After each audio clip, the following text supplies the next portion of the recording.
So this is a bit of a point of character. The character of an area is determined a lot by its trees. So you might think the character of an area is determined by how densely populated it is and by how many buildings are there. But this is Paddington with densely built buildings. But we happen to have some old, magnificent trees around Paddington, even squeezed amidst the squeezed buildings.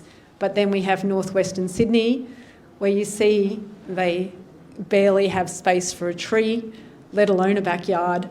And even the trees that they plant all seem to be tall, skinny ones that can just fit in this really little space that they've got. And I feel sad every time I go there, I must say. You know, if I drive past these suburbs or through them, yeah, it makes my heart ache. And every time people walk out of those houses, like they've got a house and it's great, and people want low maintenance yards. And there we have the low maintenance yard.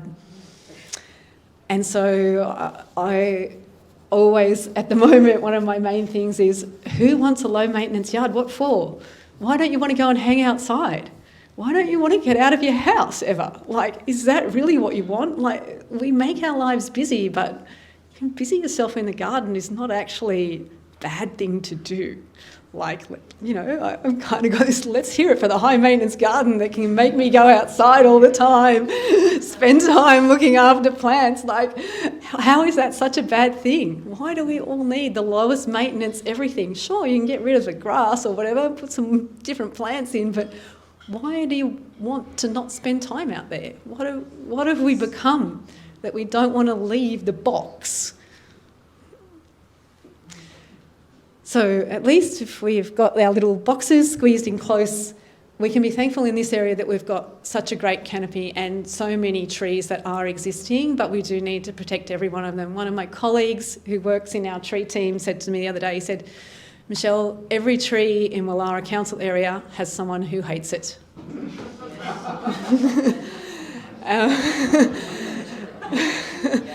So, because, you know, people try to convince our tree management people that this tree should go because of. And there's, you know, a list of reasons that you can imagine, all the reasons why a tree might need to go. So people have reasons why they want to remove trees, and they go, but there's so many other trees, it'll be okay. But if you take that feeling that every tree has someone who doesn't really want it to be there, then we could easily revert to something that's much uglier than the space that we've got right now in this area. And here's an example of a fantastic tree squeezed into the suburbs. This is over at Double Bay on Spring Street, and it's a grand tree that is just squeezed between a unit block and the stairway that goes up if you're going to walk around the coastal strip. So a lovely, lovely fig, just squeezed in as things are squeezing our trees out. Trees like this can squeeze in and spread their branches above us all, and a lot of personality in this tree.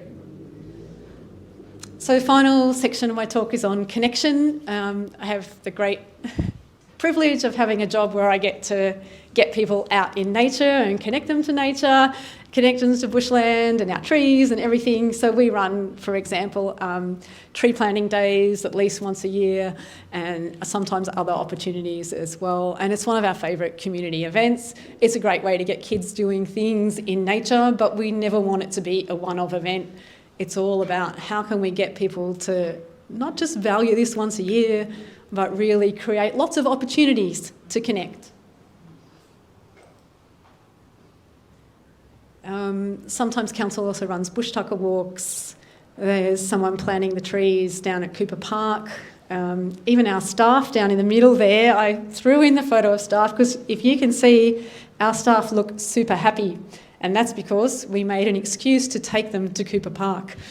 So I said, we have to go to Cooper Park and do a clean-up of all the rubbish in Cooper Park. There's hardly any, because our staff do that all the time anyway, but I kind of put that on the agenda. Oh yeah, staff bush clean-up, blah, blah, blah, and gave our staff a chance to get out and enjoy, especially for our new staff.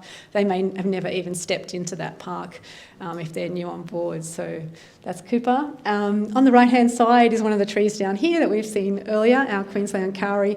And during COVID, when everyone was locked down, we had to get people to do stuff, but not down on the beaches because it was too crowded, and we couldn't guide them on walks, so we created a quick tree trail around here, which is some of the trees that you saw today. So we created that Double Bay tree trail, and we're about to formalise that soon. So that was a couple of girls. As I put the tag up on the tree, it's just a ribbon. As I put that up with the note, the girls were like, oh yeah, that tree, what sort of tree is that? I want to know about that. That's my favourite tree. And so as I was tagging trees around, everyone wanted to come and talk to me about that tree or another tree that they loved. So it's great to be out in nature, and anytime you pay attention to something, even the other day I was just taking a photo of something on one of the trees, and then suddenly everyone was like looking at the tree that I was looking at, just because I took time, spent some time with the tree. Then everyone suddenly noticed, oh, there's a giant tree there next to the car park. How about that? I've never seen that cowrie on that side of the car park. And they're like, oh yeah, that's magnificent, isn't it? And they were all nudging their friends. And so, oh, there you go, the value of taking a photo. So it's nice. So here's our tree trail. It basically goes down along William Street, across Double Bay, and then up through the corridor of trees that are along Ocean Avenue, if you know that area. Oh, doesn't matter. I'll skip that one. It's fine. Another way to connect people to trees is through the animals that live in them, and somebody referred to that before. And we do have some powerful owls. The top left-hand photo is actually not from this area, but from my local area, because I saw that owl a couple of weeks ago. But we have had powerful owls spotted in this area. They're a threatened species, and so we're lucky to have trees big enough to support such owls being around in our location. And they are spotting a powerful owl that's in our area, but I'm not telling you where it is. No, that's in our area, that part. So here's just some of the wildlife that belong here and do live in our area. Don't forget the insects. There's a lovely little insect hidden away in there.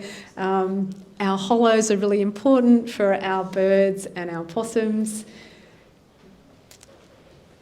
The one thing to bring your attention to, the one that's at risk on this picture in our area, is a little blue superb fairy wren in the right-hand corner. Small birds are being squeezed out. Why?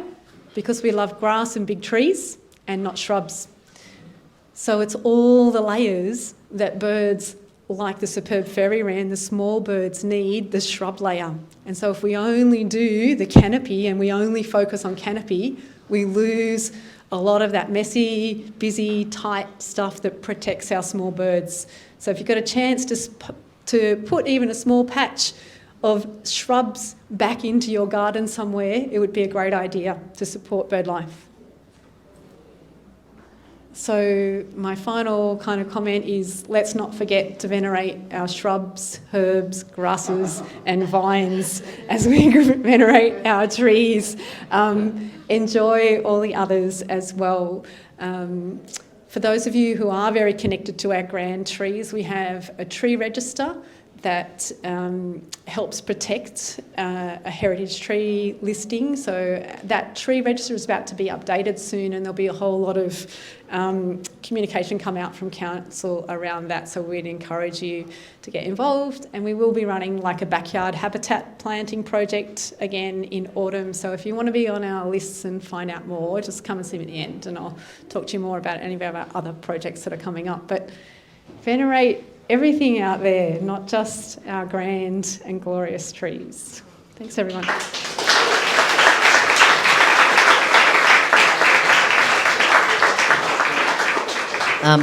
Thank you so much, Michelle. That was wonderful. So that's a wonderful thing to take away. Let's venerate all nature, not just trees. We actually also venerate bushes and plants and everything that's natural